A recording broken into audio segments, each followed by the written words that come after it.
question. Many talented people try to solve the problem here, to make peace here. Initially, it was in a way of war, and nothing helped. No solution came from war. Then it started with peace. But again, everything that was done in the direction of two states just made the situation worse, especially for the Palestinians, who are the main victims of the Second Intifada and of the disengagement from Gaza.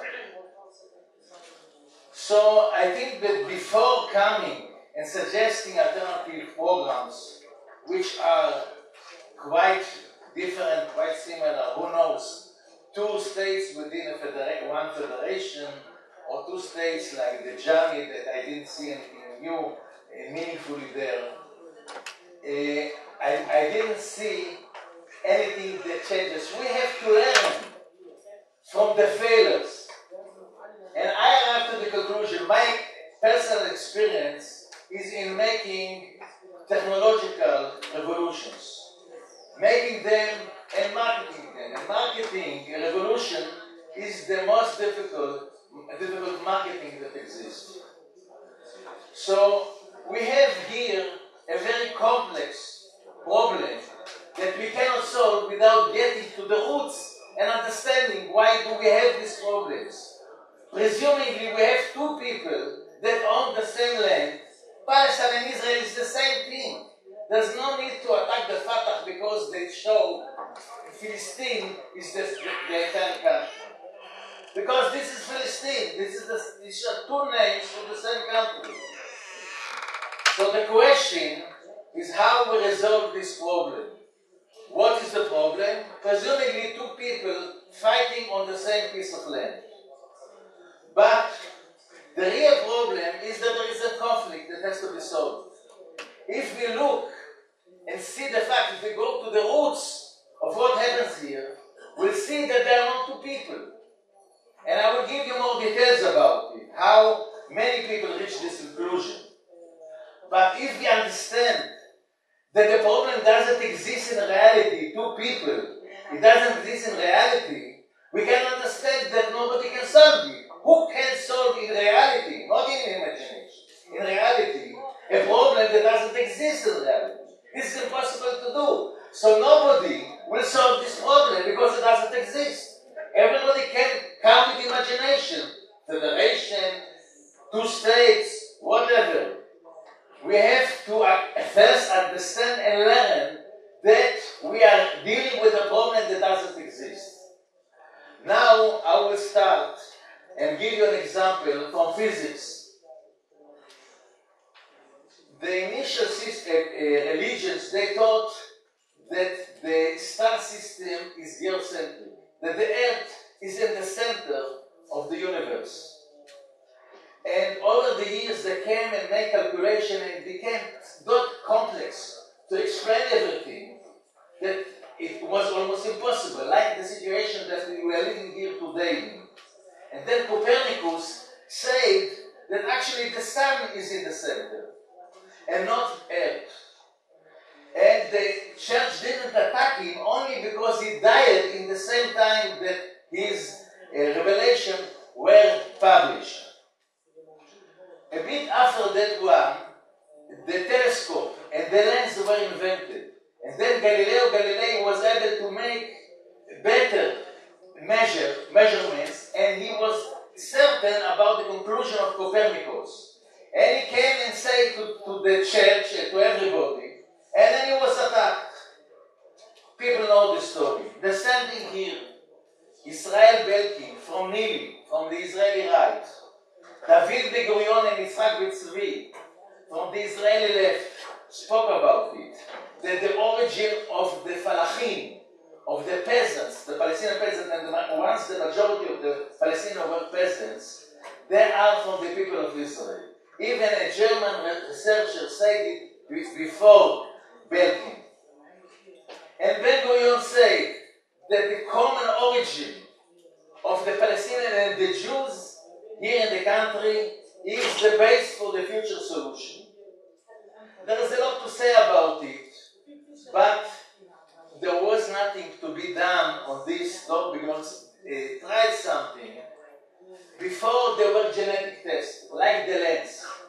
And the genetic test showed very clearly that the Palestinians and the Jews are the same people. Not 100% of the Palestinians, not 100% of the Jews, but the majorities of the two sides here are the same people. And this has been shown by various genetic tests. There is a famous disease among Ashkenazi Jews that is called Tay-Sachs. This is an inherited disease. That initially everyone thought that this is only exists for Ashkenazi Jews. Then it was discovered that Palestinian has it, both here and in Jordan, the Palestinians in Jordan. There is another phenomena which is rare, some kind of inherited deafness, that from the entire humanity, only Jews and Palestinians have it. And these tests, that when they're published, caused me and some friends to do more studies. And initially, a friend of mine published a study about the residents of the mountains, the highlanders, as it's called. And he showed that these people are almost not moving. They are moving very little. Even they move, they return. And this is true to the entire world, not just here. And while the lowlanders, the people in the valleys and in the plains, or in the seashore, are replacing more because it is easier to settle down there. There's no explanation, I don't have time. So, according to numbers of the highlanders in the end of the 19th century, it's possible to arrive to the conclusion that between 65 to 85% of the Palestinians are very old residents of the country from the time of the Second Temple. I've made another study, a demographic study, that shows that 90% of the Palestinians, including the Druze, which are not Palestinians, and the Kurds, which may be Palestinians, 90% of all these people here, which are not considered Jews, are from the people of Israel. I cannot tell them that they are Jews, because in the Arab culture, in the Muslim culture, Judaism is not a nation, it's just a religion. And making it a nation is just a Zionist plot to make problems here. So I'm telling them, the Palestinians, you are Bani Israel. Bani Israel is a term that is mentioned more than 80 times in the Quran. And you became Muslims because 1,000 years ago, exactly, in a few days it will be 1,000 years ago, a Khalif in the name of Al-Hakim Ben-Marillah, he made a decree here that everybody that is not converted to Islam has to leave the country. At that time, most of the Palestinians became Muslim externally. In the home, they preserved the Jewish religion. They cheated the authorities for a long period. This is what happened, and most of the Palestinians are just the descendants of these forced converts to Islam. Part of them are Christians, a small part of them are Christians, also from the people of Israel. After this study, I made another study. I went to the field to meet people, and we met hundreds of families, mainly large families, clans, Hamula, Eila, Ahel, and Bedouin tribes, whatever you want. And we discovered it doesn't mean that every child and every youngster and even every adult knows the story, or even every woman knows the story. But we heard testimonials from parts of the tribe, parts of the family. They heard from their grandfather, grandmother about their origin being from the people of Israel. Then we found customs, Jewish customs among Palestinians that have been preserved until today. For example, there is a Jewish custom called Afrashat Challah. When you bake pita or bread, you take a piece of the dough, put it in the fire. We have found many Palestinian women doing it or telling that their mother did it. They stopped doing it because they didn't understand why. So we asked them, why do you do it? The woman normally is afraid to speak about the origin because it is the family. So this is for blessing. A Khativ family told us this is for blessing against the ghost. That's the explanation. And there's many more other stories like this. Just we have went different places and found Star of David, Nishma Daoud, on Palestinian graves, on Palestinian homes. One of them was in Kaukab. We pictured the Star of David on a grave in Kaukab. Kaukab Abu al-Hijj, south of Sachnin. And when the next time we came there, because we showed it on YouTube, they destroyed the grave. And there are many more. I don't want to take your time. You can read it in the booklet. I don't see anything left here. You can read it there. It's in all the languages that you may use.